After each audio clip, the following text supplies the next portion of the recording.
on Zoom too. All right, I think we should be good now. So do you want this to be just like 5 minutes, or This interview, how do you want to the, do it? no specific length. The finished product will probably be 5 to 10 minutes, something like that. The But I'm whole gonna, thing with interviewing other people. yeah, but so I'll have to edit it down a bunch. It might be longer. As with everything else, like Yeah. the out like the specifics of like the assignment have changed a lot since we're doing it all remote now. Yeah. Um, Right. so, but I just want to like go through some things and then in the So are you editing. going to ask me questions? I got some general questions I want to ask. Okay. Yeah, let me check if this is working. It looks like we're all good. No, I just lost you. Okay.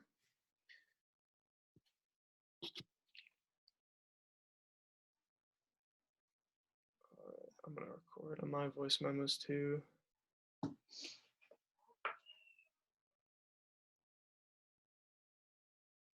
All right, you're recording? I can start it now. Yeah, that'd be great. Okay. It started. All right, I'm gonna Oh, wait. clap. Wait a minute. It just started and stopped.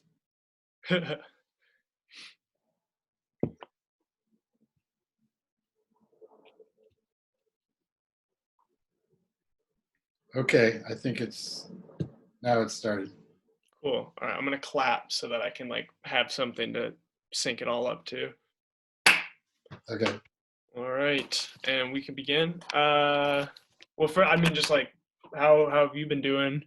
How's everything going with you? You're not teaching Uh, this semester? oh, it's been going okay. I mean, it's a little stressful. At the beginning, 3 of my family members were traveling. So one from Colombia. So I was really worried about that risk, and then coming home, and so we were Hmm. kind of on lockdown before everyone else was on lockdown. Sure. Yeah. But everyone seems healthy, and now we're just waiting it out. Yeah. Yeah. You're in Minnesota now? Yeah, Hmm. yeah, absolutely. I'm in Minnesota, and my 2 kids came back from college, and so now they're taking courses online. Yeah. Yeah. Yeah. I'm up here in Minnesota. I was home in Chicago for a minute, but before it got totally shut down, I thought I'd come back and go crazy with my roommates Yeah, versus having my parents drive me crazy. So just choosing between the two. exactly. Yeah. um, I guess could you say your name and like your title at the university to start? Sure. Yeah, I'm Michael Goldman, and I'm a professor at the university teaching in sociology and global studies. And I do research on urban transformation in India and the United States. And I've been looking into this topic of degrowth as an alternative to unlimited growth and the consequences that it creates. Cool, great. And to get into it, just want to start with like that question we were talking, just like what is the idea of a degrowth economy?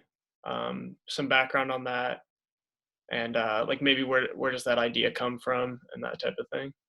Yeah, well, it's sort of an age-old question. Why do we organize our society around this mantra and obsession of growth?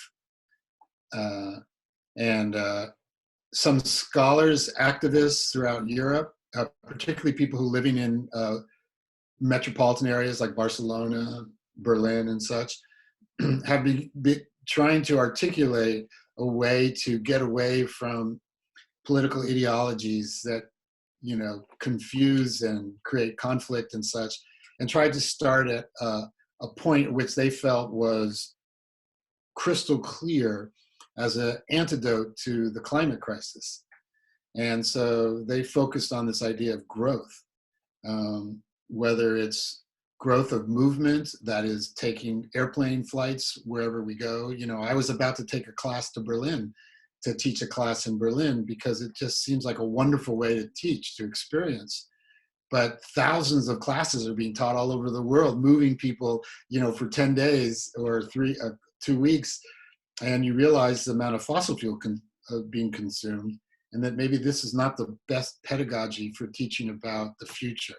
And so this idea of degrowth really crystallized in the last 5-10 years when climate crisis became real.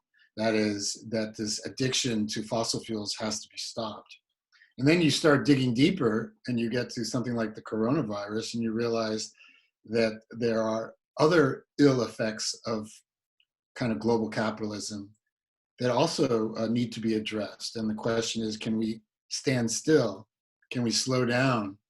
Can we live in a more social environment with people around us and not create these pandemics, reduce the pressure on the environment, and also maybe even create less anxiety and stress on our own lives? So I think it originates with these scholar activists who are trying to think about how to reorganize society on the city level so that we can address these very different issues. Mm-hmm. Yeah, and how does it get to the root of so many of the big issues that we have in our world today? Yeah, well, let's just take the moment now. I think maybe why you're asking this question is because we're all under lockdown and we're living simply. Now, a lot of people are without wages, but there's two ways to think about this coronavirus. And one is perhaps how you're thinking about it is, well, maybe we can build up from the lockdown that we have. How can we consume, produce, starting from zero right now, without having such a negative effect on our lives, on the environment, and to reduce the possibility of a pandemic? And then there's the other way of thinking about it, which is equally as valid, which is, well, where did this pandemic come from? And both lead us to this idea that I think is worth considering, and I think a lot of young folks are taking seriously, which is, how do we reorganize society so we do less harm to the environment and that we live a better life, but more simply. So if you think about the coronavirus, that is trying to think at the meta level, it's really a result of urbanization gone wild, literally affecting the wild. So, wild animals that are now being encroached upon and being sold at markets around the world, in this case in Wuhan, China, mixing with domesticated animals, industrialized produced animals, pigs, poultry, and spreading viruses that way.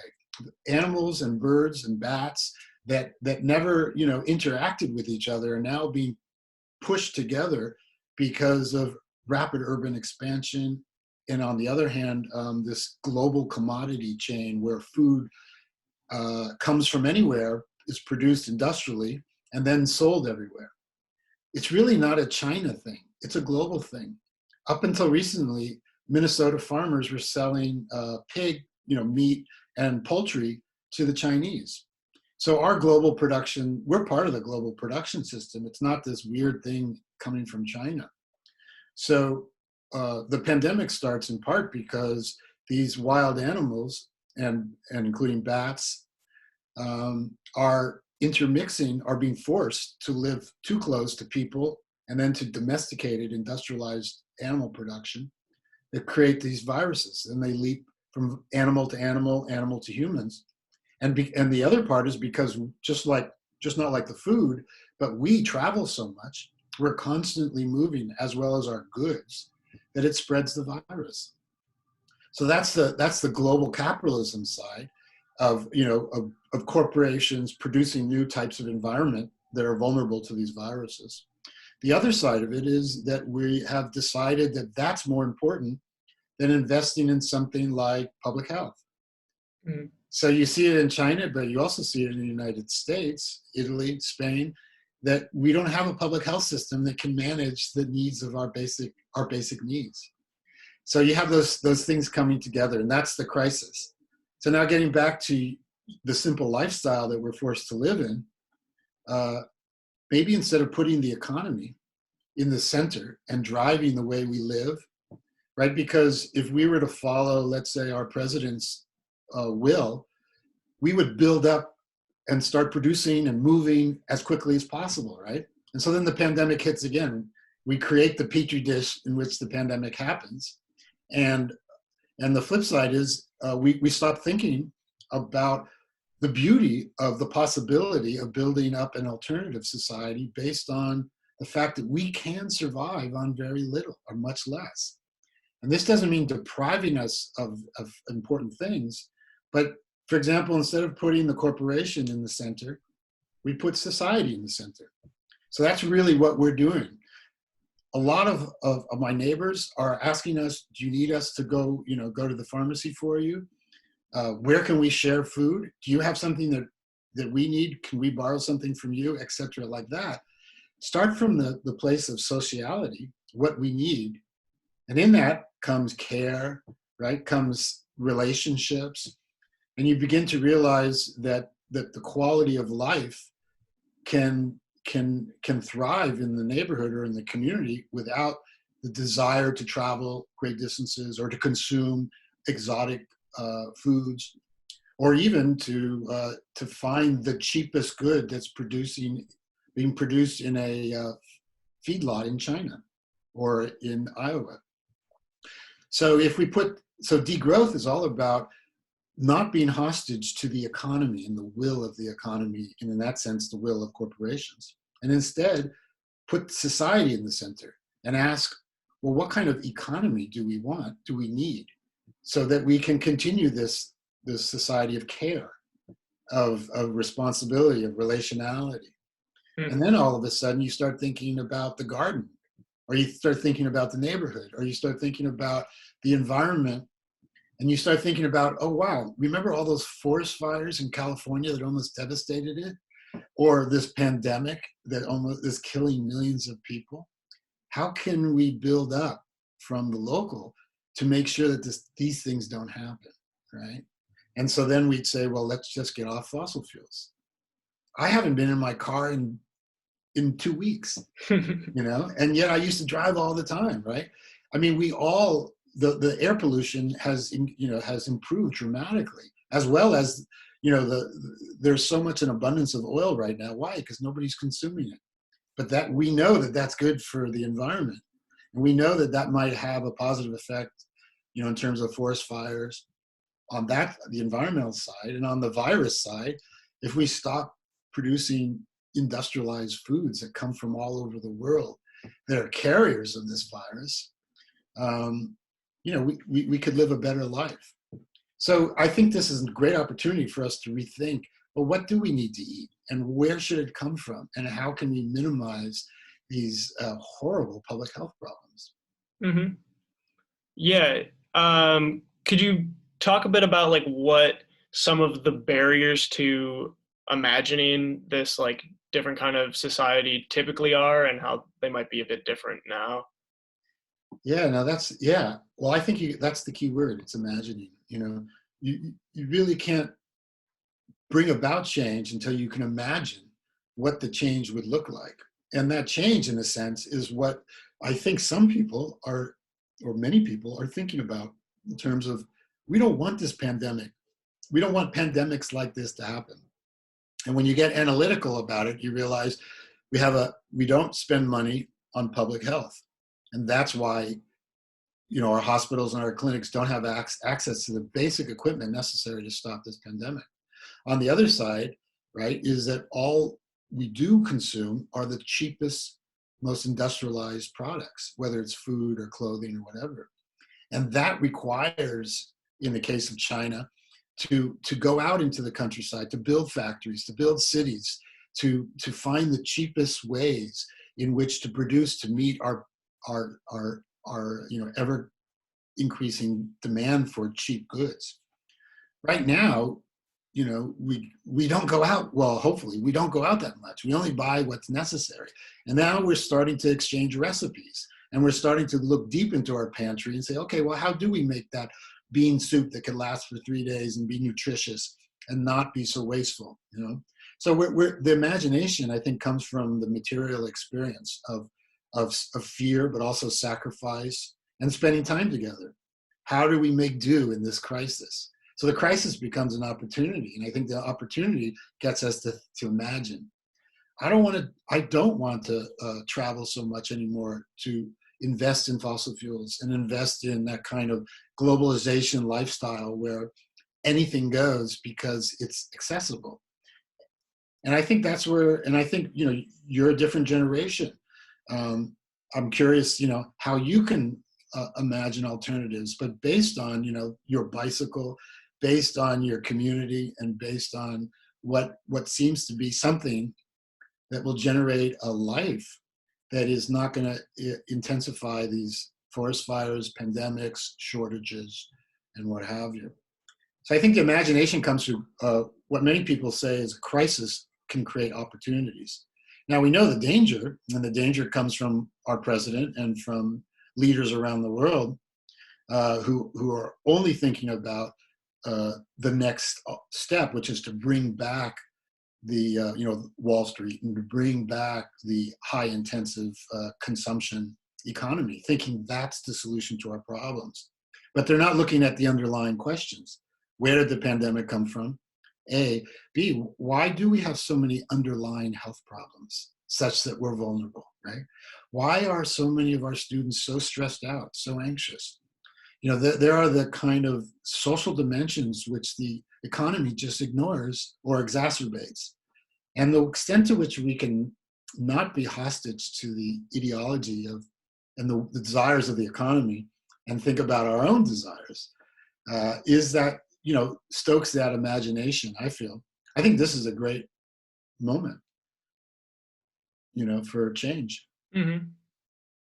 Yeah, no, I mean, it feels like, um, at least from like my perspective, it seems like many people are kind of around me. They're reading into it and they're trying to find a way to take this moment to build something better, as you were saying. And it'll depend on how long it goes, and you know, it's hard to say what it's going to look like on once we're on the other side of this. But Well, we can look at examples like in Europe, which is very different than the United States, of course. Europe, the response was in you know, Germany, France, England, was the northern European countries, and Spain and Italy basically said, stay home, but we will pay 80% of your wages or salary, and we will maintain, of course, public health is free in these countries. So in a sense, your job is certain when you come out of it. We'll give you most of your income so you don't go poor, you know, so you don't go broke, so you don't end up on the streets. The United States, on the other hand, forces everybody to lose their jobs, file for unemployment, hope to get a check, which is a fraction of what they made, and then once the pandemic is over, apply for that job, and if it exists, you have a job. So our lives are so much more vulnerable, you know, stressful, anxious. Whereas, you know, it's the money is there. The Europeans just decided that we put the well-being of our citizenry in the forefront. There's this incredible photograph circulating, which is the parking lots at the hotels in Las Vegas. I don't know if you've seen it. I have not, So no. all these massive hotels, you know, they look like, you know, these incredible, I mean, you know, they look like the Egyptian pyramids, they look like the Champs-Elysees in Paris, but they're all these, you know, casino hotels, right? They're all empty because they're all shut down. You have hundreds of people sleeping in the parking lots, you know, meaning that the way we've organized our society, that we put the economy in the center, once the hotels close, no responsibility for the public. Not only that, but those hotel owners have absolutely no obligation, and the government doesn't have the will to say, open up those hotel rooms to your workers so that they can have a place to sleep. Instead, they're sleeping on the streets. And there's no compunction in our society, no pressure that this is a public good. This is a social good. Beds that are available should not be, left vacant when you have hundreds of people sleeping on the streets. In other countries, in these European countries, that's just totally not acceptable. So it's kind of a cultural ideological shift that we need to go through, where Mhm. we put our needs in the center. And yeah, hotels are important. And in this particular moment, they're very important. But so you can see, and I think the young, the young have aren't so dead set in saying, yeah, well, private property is the only thing that we have to run our society. When we realize so many other societies run also on private property, but it doesn't always stay in the center, especially during a crisis. And so in Europe, you can imagine what people are talking about is, well, why don't we just guarantee a universal income like that 80%, which people are getting now, and so we can all work less. The government has the money. We are incredibly productive. So maybe if people work less, they travel less. The pandemic is less likely to reoccur in a place where people are less anxious, more settled, more willing to produce food, nearby, and etc. Changing the culture of society to put these priorities in the center. We're further away from that, America. Mhm. But I get the sense that there are plenty of people, not just the young, but I put myself in this category, who would like to have these kind of cultural norms shift, so that we do have a universal income, so that we do have guaranteed public health, free tuition for schooling. You can see, so now there's not this desired drive to consume so much, because that's all we have. We have debt and we have consumption. Well, maybe we organize a society not around debt and consumption, and we might have fewer of these pandemics. Hmm. That's the Yeah. thinking. And the idea of growth for growth's sake is really what drives our economy. But that kind of culture where we say growth in terms of, yeah, more public health, more access to universal income. That's the kind of growth we want, which directly reflects on what people's needs are. But when growth is, well, let's just have Amazon warehouses where we just move goods, as quickly as possible. People order a roll of toilet paper, it gets delivered by a car. That's totally irrational, but it's highly profitable. And you can see how we can shift. Amazon is relatively new. We used to just go down to the corner store, That was Yeah. a bit more feasible. Mhm. So that's what I think that's what I hope for. And I get the vibe from people is that, yeah, hey, we're spending more time with our friends. We also find our vulnerabilities at this particular moment. The fact is that we have no public health system. So maybe that should be a priority, in the Mhm. next step. That people live check to check. So half the population is now poor. That's a pretty important priority. And Right. I think, it's not just about, well, who's going to run for president, but who's going to run for city council, who's going to block leader, how can we decommodify housing, guarantee housing, so that people on April 1st, which is tomorrow, who can't pay their rent checks are going to be kicked out of their houses. It's really interesting. I heard, if you can see this interview with the North High School principal, Mhm. in Minneapolis, Mhm. she said, look, now that we have this crisis, we realize how important our schools are, right? Because our schools are providing meals, they're providing daycare, they're providing mental health care. They're providing the medicines during the day for kids. Once we close down schools, we realize it's not just about a notebook of homework materials. And shouldn't we putting our schools and our teachers and our healthcare providers at schools at the highest priority, after this crisis? It really, it gets us to realize what's important: education, healthcare, food provisioning. And if you reorganize the economy around that, you have a whole different society, and a whole Mhm. different economy that becomes at the behest of society rather than the other way around. Right, right. Yeah, and I wanted to go through.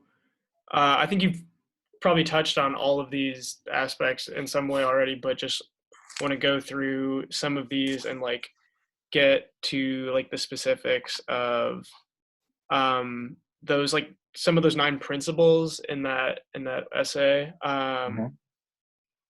So I don't know maybe this would be too long to go through all of them, but Why don't you pick a few? yeah, yeah. Let's say yeah, because you've already talked some, but like localized production, like what would that look like under degrowth? Yeah. Well, there are a lot of different parts to that localized production, right? Because let's say we had one of the other issue one. There are a couple issues that they're all entangled, right? So if we put care and relationships at the center of our society, then care means, well, what do you need? And so that means, public health, not individualized private health, but public health. So that whenever you feel a little uncomfortable, that somebody comes to your house or you go to the local clinic. So localized production can be in terms of care, not just we think, okay, we're not going to make a car in our neighborhood, or we're not going to grow apples during the winter in our neighborhood. No, that's usually the cynical approach to this idea of localized production. But in terms of what does the community need? Community needs housing. That's a local production process. We're doing a survey of Minneapolis housing, and the largest owner of either housing or land for housing is, of course, the city, which means that the city could provide housing for people who need it if that was the mandate. So localized production could be decommodified housing. That is housing for people who need it. You still have the real estate private sector for anybody who wants to invest in housing and have a nice big house.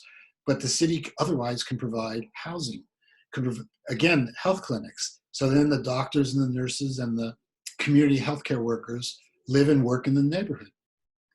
So there's that kind of sociality, care. Uh, sure, that doctor won't be making $500,000 a year, but that person can go work at a private hospital in Manhattan if they want, who's right now suffering because they don't even have a mask. But instead, what does the community need? Well, what kind of care does it need?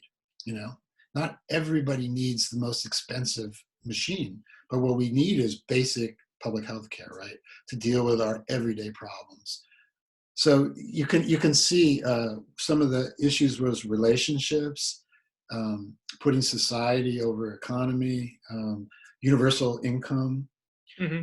So again, if teachers are paid, like doctors, but doctors were paid like teachers, right? And housing was cheap and care was cheap, then you could see that a lot of our needs are being met just through that little circuit. Sure, you live in cold Minnesota, but in fact, a lot of things that I buy that are expensive, of course, but come locally. Hmm. In terms of the co-op, the food market, it's expensive because what the co-op provides me, which is not subsidized by the government, but what is subsidized by the government is most of what gets produced on our land, which is mostly feed for animals, for beef, which is then meat, right? So government subsidizes farmers to produce things that you and I don't need. We don't need fattened cows, the most environmentally, destructive food product. But we can in hothouses produce fruits and vegetables and certain types of grains, potatoes and stuff like that, which we do need, which if it were subsidized, the food at the co-op would be cheaper than the food at Cub. So, you can imagine it. You might have a crusty old uncle who thinks, oh, this is all impossible. But when you start unpacking where the government does spend its money, so much money goes to producing these goods that we don't even eat, like soy, which goes into potato chips, but also is a mechanical, lubricant and goes to feed animals. And none of that is so important. But we Hmm. keep our farms our farmer is well fed to produce things that aren't even locally consumed. So you can imagine the transition would not be so complex. Hmm. Farmers are smart; they can produce whatever you ask them to produce, but we pay them to produce stuff that is not useful for us. So localized production, when you lay it over the other issues of the kind of principles of degrowth, putting care at the center, community-based relationships, sociality, what else? Universal income, um, a new Green Deal or a Green New Deal, where we really think about environmental crisis. So Hmm. we don't subsidize fossil fuels, but we subsidize solar and wind. My friends in the energy business say it's just a matter of time when the price of solar and wind goes down, that it'll be everywhere. The government can have it price go down just like that. Hmm. But instead, we have gas that's less than $2 a gallon, which is what it cost before I was born. Yeah, no, it's crazy. I've never seen it like under $2 before. Yeah. It's because that's our priority. Hmm. So, degrowth is about shifting that priority. And where do we get the priorities? Well, one is, as you said, from our imagination. How can we thrive without being so stressed and so poor? Hmm. The other side is looking at climate crisis as a serious problem, global problem, and think scientifically and analytically, how do we convert that to something positive? And then we have to get off fossil fuels, you know. So then the funding goes to, solar and wind, which is a highly decentralized, localized energy source. Hmm. Everybody Right. has sun and wind, not everybody, but enough. So there you go. And with much less travel, the demand for certain types of energy would go down. Hmm. Yeah. Uh, like more specific to like maybe what you would think of like go to think of it as like local production. Mhm. I have a friend who right out of high school went to work like in a parts factory, like a like metal uh like piece manufacturing plant. And I want to reach out to him and ask like how things have changed. I talked to him a little bit, and he said um, that like they've actually had an uptick in like production because instead of people wanting their parts manufactured in China, where maybe now that's going to be harder to get, like people are wanting parts manufactured like within the country. Yeah. Could you talk a bit about like that kind of like aspect of localized production of parts of like goods that the typical person would think of when you say production? Yeah. Yeah. Yeah. Well, yeah. So again, do you put society in the sense of care and need in the center, or economy, right? Because I give you an example. I do research in Bangalore, India, and there's one example near the airport. They took over all these farms, which were producing spinach and cauliflower and for local consumption, and they wanted to set up an aerospace park, producing high-end production, industrial goods for the global economy, which would be bring in more money than spinach, cauliflower, and wheat. Well, I spent time there, and what happened? Two things was the farmer was kicked off his land, just kicked off his land. Give it, they said, here's a very small sum of money, and now we're going to build something for the public good, production. Then a year later, I went back and he set up a illegal a tea stand. Illegal meaning he just built it out of wood and cardboard, and he sells tea to the workers. And the workers were coming from northern India, where they were basically so far in debt that they worked for basically nothing. They came, they lived on the site, so they built the factory. So meaning it required land that was taken and cheap labor. Then I went the third year in a row, and the engineers were there. And I asked them, so what are you making at this aerospace park, this factory? And they basically showed me they were making a small switch, like off-on switch, which would go to a Boeing airplane door, but just, switch this big. And I said, well, where do the parts come from to make this switch? They said the parts come from New York City. And he said they fly the parts to Bangalore. These low-wage workers put them together, and then they fly them back to New York, which they eventually then put into a door in Boeing. So think how global production, it sounds so sexy, it sounds so 21st century, but basically it only is feasible because the companies are being subsidized. They're being asked to come to this farmland. The land is taken, the labor is paid subpar wages. And what are they doing? They're doing something that somebody in New York could have done, but they're doing it at a fraction of the price. So all those fossil fuels, sending those little widgets back and forth, are basically not accounted for or free or subsidized in order for that to be profitable. So that kind of mentality has to be stopped. So, there's something beautiful, right, about the fact that you have a friend that's producing something that used to be produced in China and now is produced locally, and it's maybe something that we could use in our home or our house or something, or our workplace or something like that.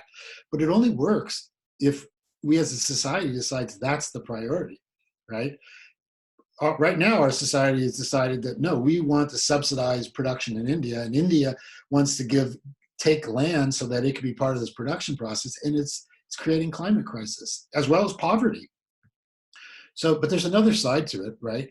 Because I remember a couple of years ago, for the first time in years, 2 factories opened up in Minnesota, and it was Governor Dayton at the time. Governor Dayton proudly, said we have 2 factories, and one of the reporters asked, well, how many workers are they hiring, and they set up 20, So basically the government gives land.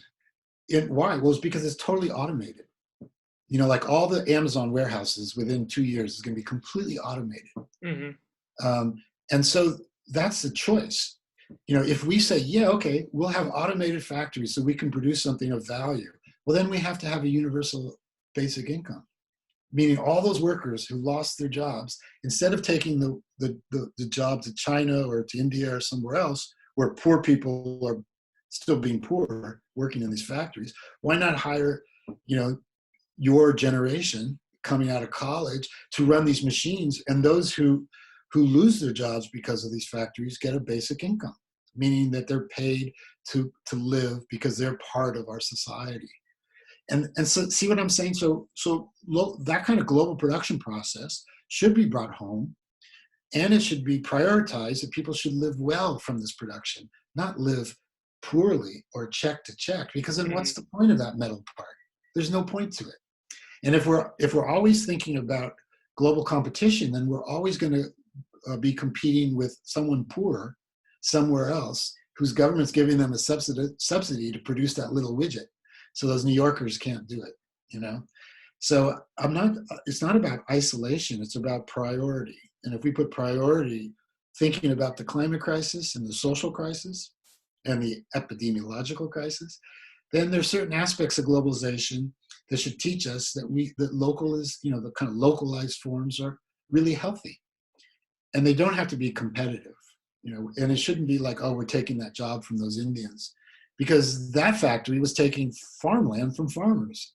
It's never as simple as the workers, because you can see through automation that as soon as we have a factory that's automated, we don't care about the workers. Mm-hmm. So we shouldn't see ourselves as workers. We should see ourselves as citizens. And whenever we build something, it's for the good of people. And if it doesn't include jobs, then people should still be compensated as part of society.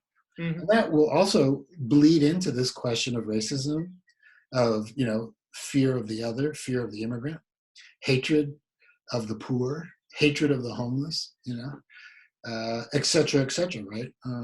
Or in this case, according to our president, disinterest towards the elderly. Like, these are the people we need to sacrifice so we can get the economy up and going. Right. I mean, if that doesn't get older folks thinking about how ludicrous this growth economy is, Yeah. I don't want to go for too long and then have the file not be too large to store on my computer. Yeah, But sure. but I do have a couple more things that I want to ask about. Some of more of those aspects from the paper. And I guess how they apply to very specific things that we're all experiencing um, during this work stoppage. So Yeah. one thing is like we talked a bit about like relationships, but like how might degrowth relate to just like a healthy family structure or a family relationships, something like how is where does degrowth fit into all of that? Yeah. Well, if we think about growth as our obsession, then that means that we just have to find a job, and that might mean living 1,000 miles from our family, or that might mean commuting for 2 hours. That might mean having a day job and then driving an Uber at night.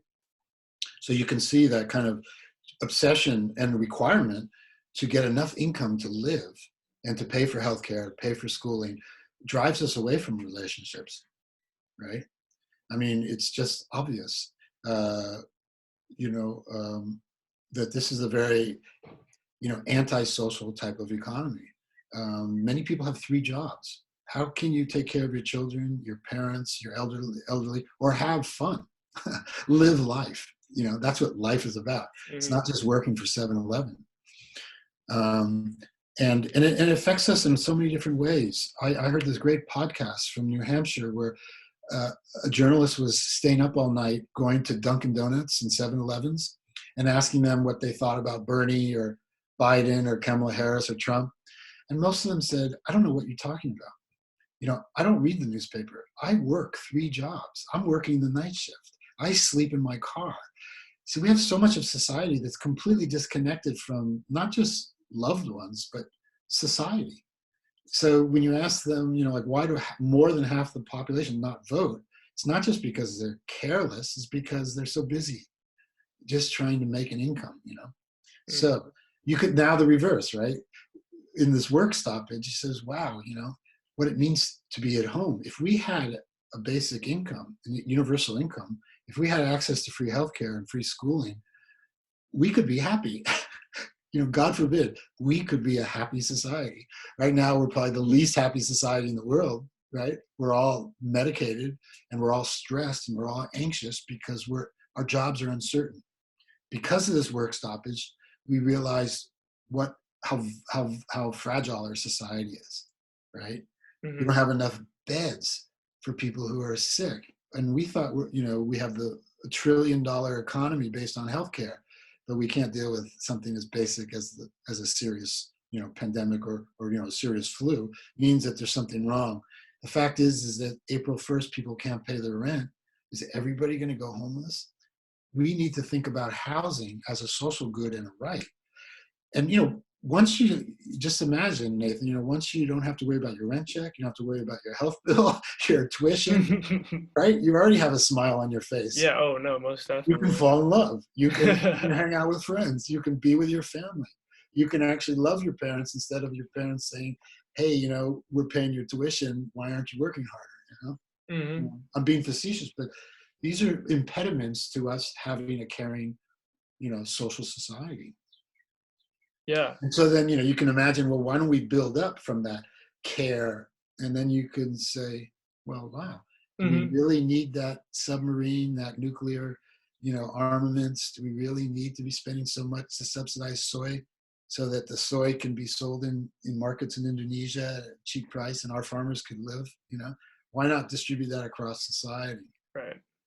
Yeah. And on like on a similar thing, like how might this relate to artists and creatives and communicators within the community? Yeah, Um, yeah. yeah. Writers and thinkers and dancers and people who work with children and people who work with the elderly and people without an artistic life, we all suffer, right? I mean, we all suffer, and many of us do suffer because we don't have time to pursue. But the classic example was during the New Deal in the 30s, where um, you know the type the it was just a very moderate, common sense decision that the government would hire everybody to work. And as it turns out, there were a lot of people who were like bricklayers or who were working with steel or metal for whom there wasn't any need to build a building. So the government paid them to be creative, like just follow your artistic pursuits. So people who had layman jobs were then, in a sense, paid to flourish on the creative side, and they started producing sculptures and murals and writing music. And some of the most beautiful art and music and social kind of community artistic expression was produced during the Depression. Why? Because the government, paid people in a sense and asked people to do it. Why? Because they knew this is how people get out of their doldrums. This is how people can buy food. This is how people can rebuild families and communities. So it was so simple and brilliant. Now, I mean, we have the same situation, and what better way to rebuild a society than to invest in culture and culture expression in all forms. I Hmm. mean, what are we doing? We're on, if we have internet, we're listening to all these musicians playing in their basements and in their rooms, famous people, not famous people, who are writing music about the coronavirus. I mean, that makes us feel better, So why not pay them? Now, those are typically, either subsidizing themselves or fairly affluent and successful musicians. But wouldn't it be nice if you and everyone else can do that?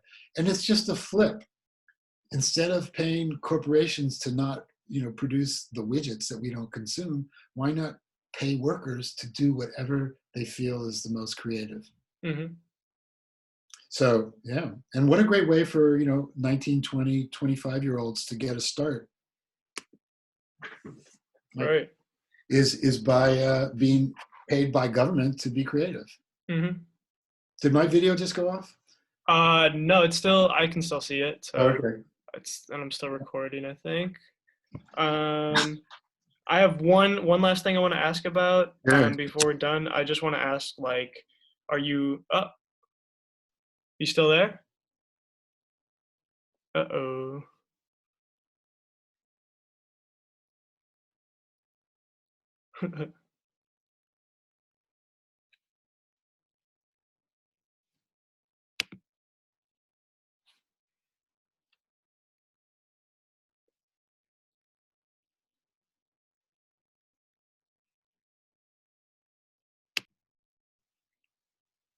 Oh, hello.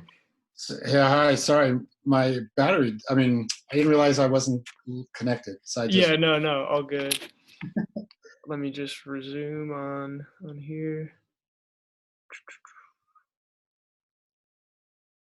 Okay, I'm resuming too.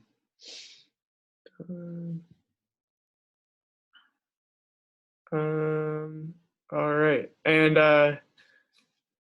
let's see. Yeah, the last thing that I wanted to ask about was just, um, are you aware of any like movements or activist movements going on right now that anybody listening or watching would be able to tune into um, or help out with during these times? Yeah. Um, well, I think the same organizations and movements that existed just a month ago are now asking for help. So housing for all or renters' rights. There's a tenants' rights organization in South Minneapolis. There are you could Google housing for all. Tenants' rights movement organization in just Minneapolis, and of course everywhere around the world, that are demanding that landlords don't get the same treatment as as the airlines, in a sense, getting bailed out, and also make sure that people don't have to pay their rent checks if they don't have jobs. Then there are organizations like SEIU, which is the labor organization that's trying to get money from the government, but also from federal government, but also from community members and city government to pay the wages that wage laborers, who like janitors and fast food workers and people and restaurant workers in particular, who have been laid off, to get them back wages and to get them an income, a basic income. And then there are organizations that are trying to protect public health workers to try to get them. There are lots of organizations, including corporations, but who are trying to produce these protective gear that public health workers so desperately need but don't have. Hmm. There are food banks, Second Harvest. So on every kind of sector, whether it's food, public health, workers' rights, renters' rights, um, are already, organizations already existing are now amping up their campaigns to alleviate the pain and suffering.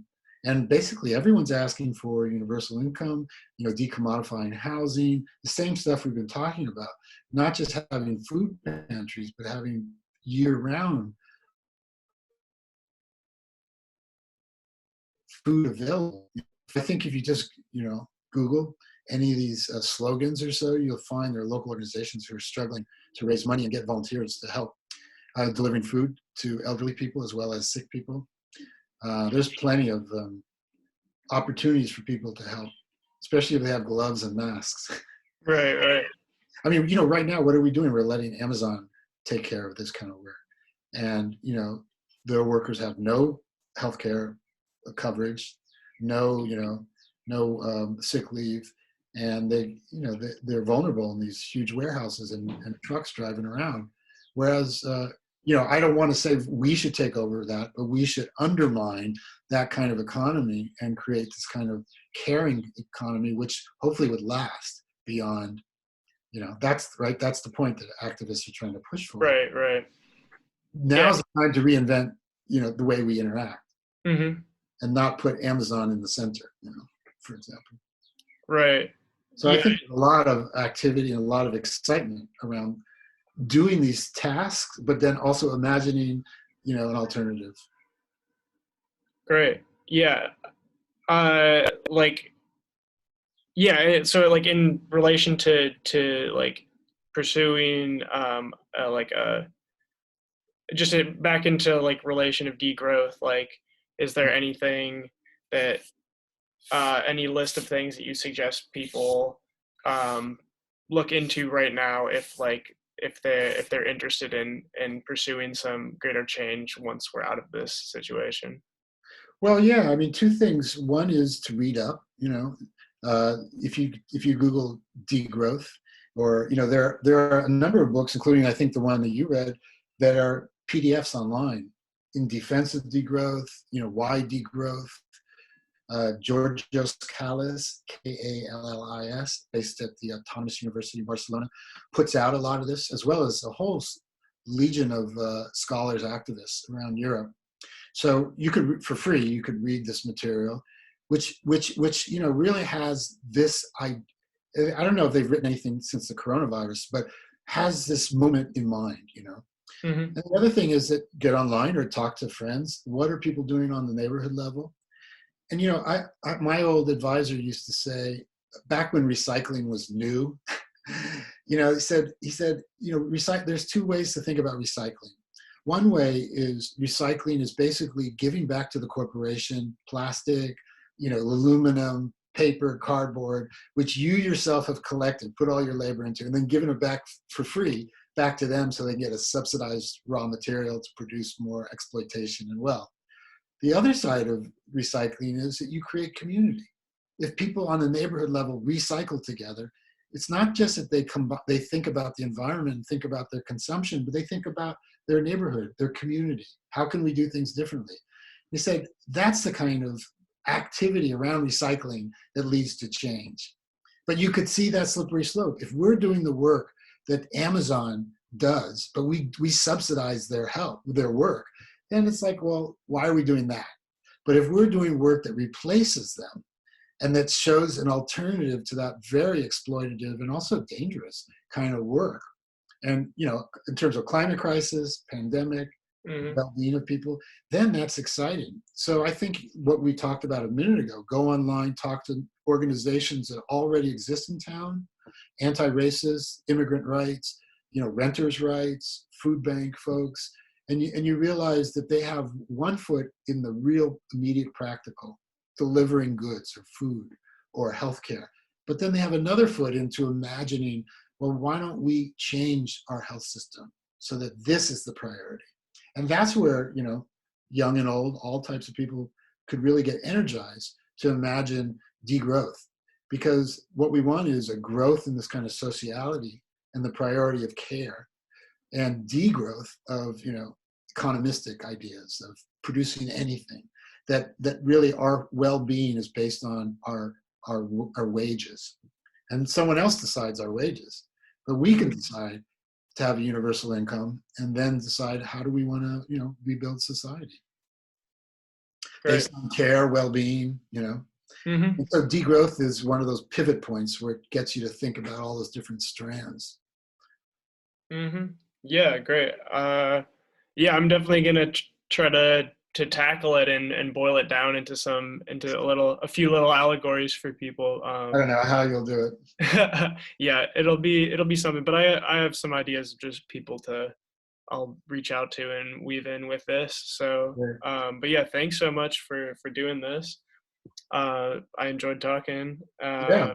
and I'll let you know once anything comes out. I'll send it your way, or if I Yeah. need any Yeah. other material or anything. So I will email you this audio. Yeah, yeah, that would be great. Okay. If you can, I don't know if you'll have to get it over to your computer if it won't let you send from your phone. I know it can be Yeah. tricky with large files sometimes, but I'll um, ask my daughter. She'll figure it out for me. cool. Yeah. Great. Yeah. Well, thanks again. Yeah, sure. Nice seeing you. Good Yeah, luck you with this too. project Uh-huh. and keep me posted. Yeah, yeah. Have fun quarantine. Yeah, you too. Take care. Bye. Bye.